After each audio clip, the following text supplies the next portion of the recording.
दोस्तों JKSSB JKP constable के exam को अभी सिर्फ 2 दिन बचे हैं और आखिर में आपकी क्या स्ट्रेटजी रहनी चाहिए पेपर में अपीयर होने से पहले एग्ज़ाम में हॉल में जाने से पहले क्या-क्या चीज़ें आपको मद्देनज़र रखनी है, क्या-क्या चीज़ें करनी है उस पे चर्चा करेंगे। आपका टाइम वेस्ट नहीं करेंगे। स्टार्ट करते हैं आज का वीडियो यहीं से बगैर किसी फर्दर देरी।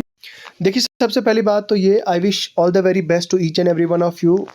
आई नो शायद आप में से बहुत सारे लोग ये कहेंगे कि मुझे ये वीडियो एग्ज़ाम के 1 दिन पहले बनाना चाहिए था या एग्ज़ाम से नज़दीक बनाना चाहिए था, लेकिन अब मैं इसे 2 दिन पहले इसलिए बना रहा हूँ ताकि ये वीडियो मैक्सिमम लोगों तक पहुँचे, ताकि मैक्सिमम लोगों का जो है वो बेनिफिट हो और मैक्सिमम लोग जो है वो सफ़र ना करें। इसलिए हमारा मकसद इसीलिए हम यहाँ पे आना है और ये डिस्कस करना है। सो यार, सबसे पहली बात तो ये है कि स्टेप 1 अभी आपके लिए क्या है। स्टेप 1 है आपके लिए, आपने एडमिट कार्ड अपना डाउनलोड करना है। ठीक है, एडमिट कार्ड डाउनलोड कीजिए। आप एडमिट कार्ड का डाउनलोड PDF आप सेव रखिए।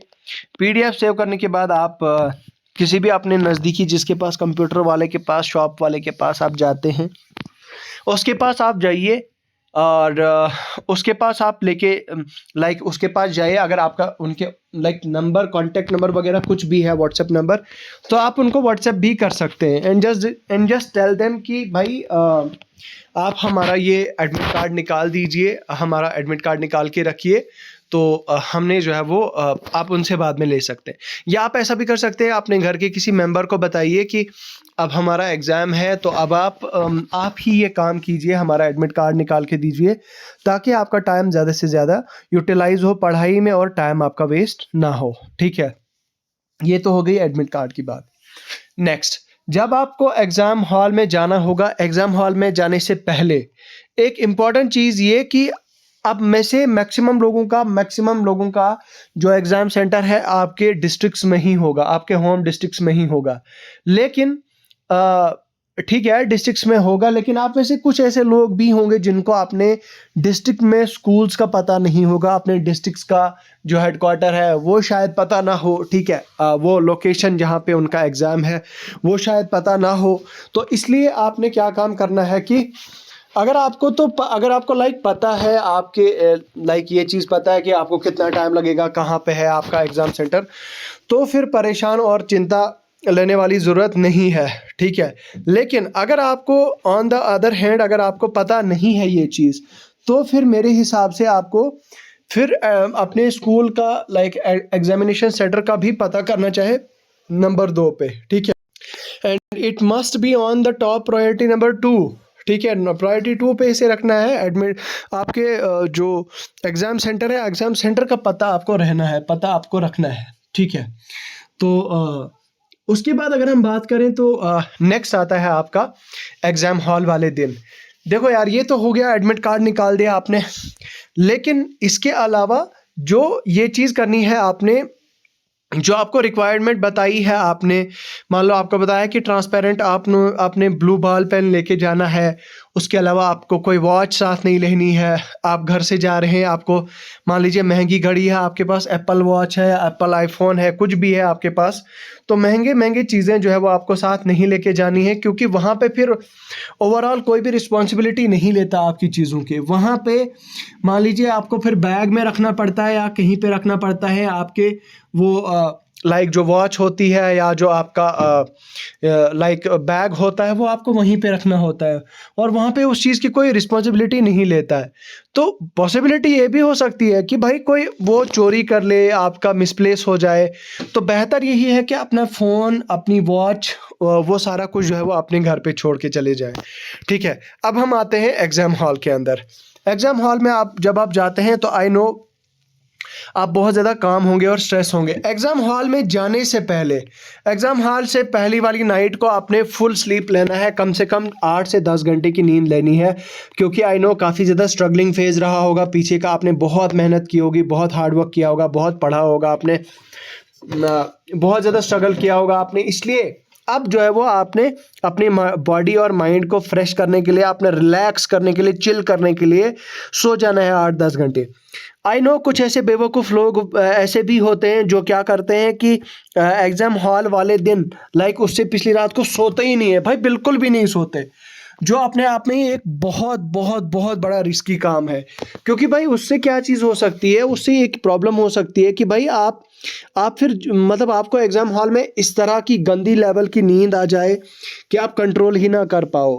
मान लो आपको 20-25 मिनट हो गए या आधा घंटा हो गया और आपको अच्छा सुकून मिला है, अच्छी लोकेशन मिली है, और ऐसे में अगर आपको एग्ज़ाम में बैठे बैठे लाइक आधे घंटे में नींद आ जाती है, फिर आपको दिमाग लाइक कुछ भी दिखाई नहीं देगा, आपका दिमाग बहुत घूमेगा, फिर you will not be able to see anything, ठीक है।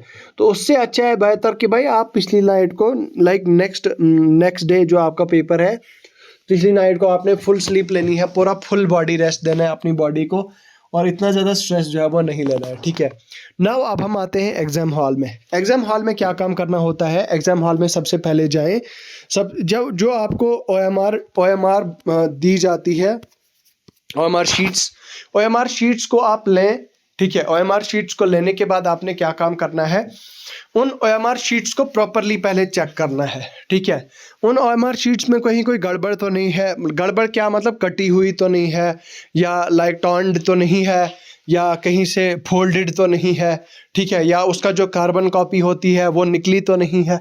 आपने हर एक चीज़ मेक श्योर करनी है कि आप हर एक चीज़ को प्रॉपरली और थॉरोली चेक करें। वो चेक करने के बाद OMR को आपने फिल करना है, ठीक है। अब जब आप OMR को फिल करें, अपनी बेसिक डिटेल्स जैसे कि आपका नाम है, आपकी पेरेंटेज है, आपका रोल नंबर है, वो सारी चीज़ें जो है वो आपने थॉरोली और बहुत आराम से वो फिल करनी है। आपको पता है कि जो क्वेश्चन बुकलेट नंबर होता है वो कभी कभार गलत हो जाता है। बच्चे इतने ज़्यादा नर्वस होते हैं कि उनको अपना रोल नंबर वो जब लिखते हैं और रोल नंबर के नीचे जो सर्कल्स लाइक फिल करने होते हैं, उन डार्क सर्कल्स को मतलब उनके प्रॉपर जगह पे फिल करने की जगह वो कहीं और पे वो डार्क सर्कल्स को जो है वो डार्क कर देते हैं, फिल कर देते हैं। तो जिससे क्या होता है कि भाई, जिससे प्रॉब्लम ये होती है कि लाइक गड़बड़ हो जाता है और आपके OMR शीट में मतलब फिर आपकी स्ट्रेस लेवल और बढ़ जाती है, फिर आप और परेशान हो जाते हैं, जिससे कहीं ना कहीं आपकी जो परफॉर्मेंस होती है एग्ज़ाम में, एग्ज़ाम हॉल की परफॉर्मेंस है वो काफ़ी ज़्यादा हैम्पर करती है, ठीक है।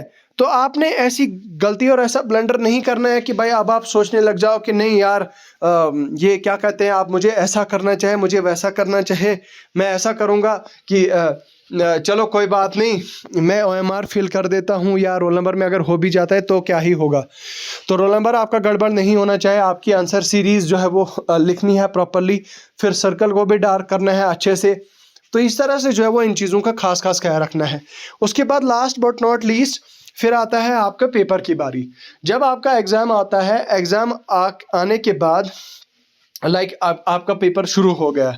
अब पेपर शुरू होने के बाद आपने क्या काम करना है, आपने सबसे पहले आपने क्या काम करना है, अपने पूरे पेपर को स्कैन मारना है, और वो मैं कहूँगा आपको 5 मिनट में, 5 मिनट्स के अंदर अंदर पूरे क्वेश्चन नंबर फ्रॉम 1 to 100 आपने पूरा स्कैन मारना है। पूरे क्वेश्चन को जल्दी जल्दी ऊपर से पढ़ना है।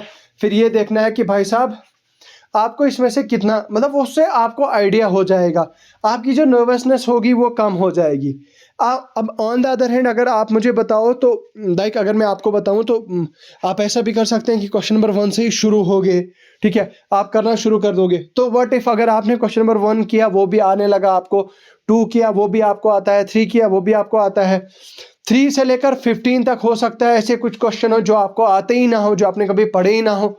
जब आप नेक्स्ट करते जाओगे, जब आपको क्वेश्चंस नहीं आते होंगे, उससे क्या होगा कि आपका खुद का कॉन्फिडेंस लूज हो जाएगा, जिससे आप नर्वस हो जाएंगे, और नर्वसनेस की वजह से आगे आपके एग्जाम में लाइक जो क्वेश्चन आपको आते भी होंगे, जो आप रीजनिंग के क्वेश्चन सॉल्व कर पा रहे होंगे या इंग्लिश के क्वेश्चन सॉल्वेबल होंगे, उन क्वेश्चंस को भी आप गलत करके आओगे, बहुत बेसिक क्वेश्चंस को भी आप गलत करके आओगे। तो वो चीज़ जो है वो नहीं होनी चाहिए, उस चीज़ का खास ख्याल रखना है। इसलिए कहने का मतलब यह है कि सबसे पहले OMR को, पूरे OMR शीट को लाइक आपके क्वेश्चन पेपर को आपने एक बार स्कैन मारना है। क्वेश्चन नंबर 1 से शुरू होना है, क्वेश्चन नंबर 100 तक पूरा एंड करना है, लेकिन आपको 5 से 8 मिनट का समय देना है, 10 मिनट मैक्सिमम। 10 मिनट के अंदर अंदर आपका ये सारा काम निपट जाना चाहिए। अब एक और चीज़ यहाँ पे कहना चाहूँगा, अब एसएससी सीजीएल की तरह तो नहीं है हमारा यहाँ की 1 घंटे में हमें जो है वो लाइक 100 क्वेश्चंस करने होते हैं, हमें उसका डबल टाइम दिया जाता है, ठीक है। 120 मिनट में 100 क्वेश्चंस करने होते हैं, ठीक है।